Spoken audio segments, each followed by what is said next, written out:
Assalamualaikum warahmatullahi wabarakatuh. Waalaikumsalam warahmatullahi wabarakatuh. Kembali Ustaz, penyebab yang kedua itu apa yang dirasakan oleh Ibu? Kalau penyebab mahnya yang kronis itu pertama adalah salah dengan orang tua. Yang kedua nggak kalah ngerinya. Ada ilmu di dalam perutnya Ibu. Hah? Ilmu kok? Ilmu, makanya waktu itu juga beliau juga mikir, tapi waktu saya kasih tahu ilmu ini dari mana. Nah, ilmu ini dari sering ke orang pinter. Umpamanya nggak sering ke orang pinter, dikasih seseorang suruh baca ini, baca. Suruh baca ini biar begini, baca. Suruh baca ini biar begini, baca. Akhirnya kalaupun umpamanya itu ayat-ayat dalam Quran yang dibaca, niatnya nggak ada yang lillahi ta'ala. Niatnya duniawi semua. Jadi memang harus Quran pun ya harus lillahi ta'ala. Lillahi ta'ala. Ya harus, karena kita mengacu pada salah satu ayat, inna sholati wa nusuki wa mahyaya wa mamati lillahi rabbil alamin. Artinya apa? Coba kita bahas. Sesungguhnya sholatku, ibadahku, hidup dan matiku hanya untuk Allah Rabbul Alamin. Hanya untuk Allah Rabbul Alamin. Jadi kalau kita pertemuan di sini, yang kita inginkan adalah lillahi ta'ala, ya. Mencari ilmu, ya. Betul. Kita belajar untuk lebih baik lagi di hadapan Allah, kan seperti Betul, itu. betul. Itu lillahi ta'ala.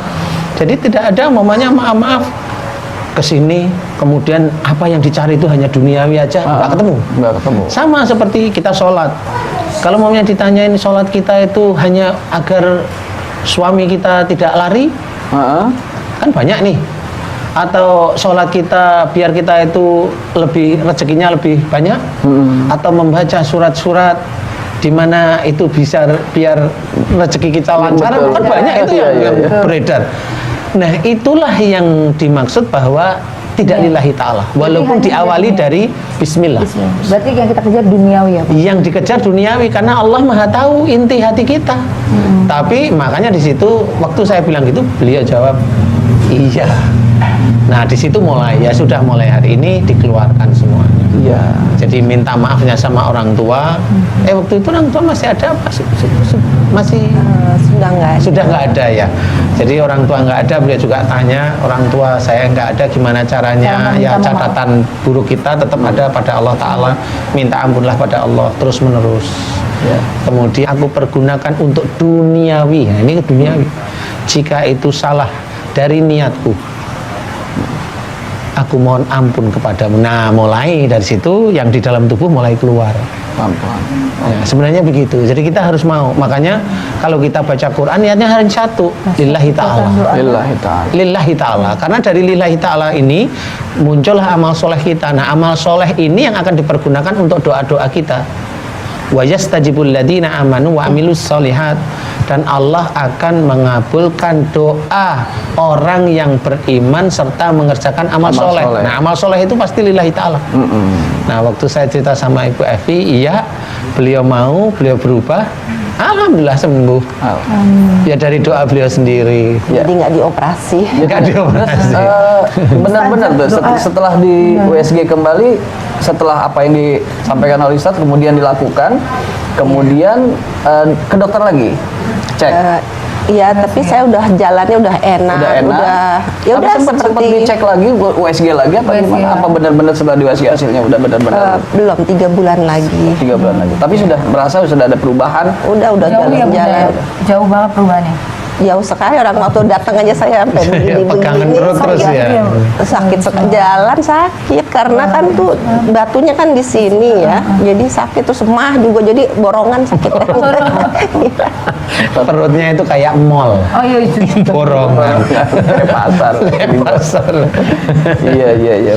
Baik Ustadz. Nah, tadi kan Ustadz sempat menyampaikan ketika memberikan solusi kepada Bunda Evi ya, bahwasannya berbuat baik kepada orang tua. Nah, tadi Bunda Evi sendiri sudah tiada, orang tua yang sudah tidak ada, dan mungkin banyak sekali buat saudara-saudara kita, sobat-sobat sejagat yang ada di rumah yang sama mungkin sudah tidak punya orang tua. Begitupun saya punya ibu sudah tiada, sekarang punya ibu sambung dan punya bapak masih ada. Nah, bagaimana buat anak yang orang tuanya sudah tidak ada, kemudian dia pernah melakukan dosa pada ibunya ketika masih hidup? Cara minta maaf. Cara minta maafnya gimana? Seperti apa? Apalagi dia dalam keadaan sakit, sakitnya kesalahannya karena orang tua, harus minta maaf gimana? Ya sebenarnya Allah itu kan melihat ketulusan atau keikhlasan seseorang dalam meminta ampunan istilahnya. Jadi kalau seseorang itu hanya cuma karena tahu sakit dan ingat sama dosa sama orang tuanya, kalau ingatnya itu tulus ya bisa aja dikabulkan. Jadi mohon ampunnya. Catatan kita, catatan kesalahan kita atau catatan amal soleh kita kan Allah punya. Jadi kalau kita itu minta ampun pada Allah Ta'ala, kalau dulu kita itu sering nyusahin ibu, mamanya sering nyusahin ibu, sering ini, sering umpamanya, dan situ kita tahu, kemudian di luar ibu semuanya, karena ini kasus ini menjadi satu umpamanya, dengan istri barangkali kalau Mas Hafiz, atau dengan suami umpamanya Mbak Melinda, atau Ibu Evi dengan suami, dengan orang tua. Dan ini betul-betul doa itu dijadikan satu, bahwa inilah siapapun orangnya, walaupun orangnya masih ada maupun orangnya sudah tidak ada, catatan kita ada pada Allah Ta'ala. Allah hanya melihat ketulusan dalam berdoa. Kalau doa kita tulus, doa ikhlas, tidak hanya cuma sehari, tidak hanya cuma seminggu, tidak hanya cuma 1 bulan, bertahun-tahun doa itu dilafalkan terus-menerus, Allah melihat ini anak ini ikhlas. Amin. Nah kalau sudah ikhlas, insya Allah bisa aja dosa-dosanya yang dulu-dulu diampuni oleh Allah Ta'ala. Dan itu nggak usah mamanya kayak Mas Hafiz, Mbak Melinda, lah beliau benar. Iya. Beliau waktu saya tanyain, ini kok sama ibu kok kuat sekali ya Bu? Saya tanya, kenapa Bu? Tapi waktu beliau belum cerita ya saya lihat-lihat gini aja, nyuri-nyuri lihat kan. Waktu ibu, gimana Bu? Ayo jujur. Nah beliau cerita, waktu dulu saya pacaran, saya nakal, dinasihatin susah katanya beliau. Oh ya bener berarti. Nah inilah yang saya, dulu itu menjadi awal masalahnya. Aduh Bunda, aku pernah ikut dulu. Nah ya itu makanya langsung ingat tuh. Gak direstuin masih tetap jalan. Aduh. Nah, itu tanya sama Ibu Evi. Gak boleh gitu makanya. Tapi dia sama. Tapi sama cowok itu akhirnya mau balik lagi Pak Ustadz. Sudah kan? Balik akhirnya enggak mau, udah sakit hati Pak Ustadz. Bingung ini. Ya Allah. Dari tadi itu adu-adu sama, sebetulnya saya juga merintih adu itu, karena saya juga berasa itu. Ya itu jadi tiga-tiganya Sama yang benar. Senasib dan sepenanggungan. Habis gimana Ibu? Itulah Pak Ustadz dibilangin, kita kan masih istilah ya lagi puber-pubernya Bunda ya. Omongan anak tuh nggak didengerin. Apaan sih gitu. Tapi akhirnya ya kena lah kita begini gitu. Akhirnya kan ditinggalin juga kan gitu Moko. Nah, baik Ustadz, alhamdulillah tadi sudah sangat banyak sekali yang sudah disampaikan dan simpulkan untuk kita sebagai anak dan juga yang sebagai orang tua untuk kita semuanya. Simpulkan Ustadz. Jadi intinya adalah bagaimana kita sebagai anak benar-benar harus hormat pada orang tua. Apa yang dikerjakan orang tua walaupun itu salah di mata kita, itu adalah ujian kita. Jadi kita harus menerima ikhlas.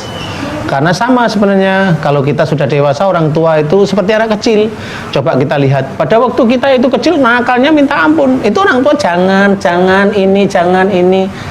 Itu masih seperti itu. Nah, kita istilahnya itu diulangi di usia kita dewasa, orang tua yang sudah tidak mampu apa-apa ini, kita harus membimbing. Nanti tanya mamanya, "Fis, itu apa ya?" "Itu kuda ya." Sebentar lagi, "Fis, itu apa?" "Itu kuda ya." Nanti ketiga, "Itu kuda dari tadi." Kuda jangan ditanya. Nah itu sudah jengkel, itu tidak boleh istilahnya. Jadi sudah jawab aja tidak apa-apa. Namanya sudah setengah pikun. Jadi kita malah tersenyum seperti itu, tersenyum. Bahwa kenapa harus tersenyum? Saya mengajari harus tersenyum kalau kita melihat orang tua gitu. Kenapa? Itulah tempat amal soleh kita. Itu amal soleh, kita langsung senyum. Iya ya, terus senyum sampai beliau itu di sini itu plong ikhlas. Itu Allah melihat ini anak ini soleh. Kita nggak tahu dari apa yang kita kerjakan dengan orang tua, tapi Allah tahu ini anak ini soleh.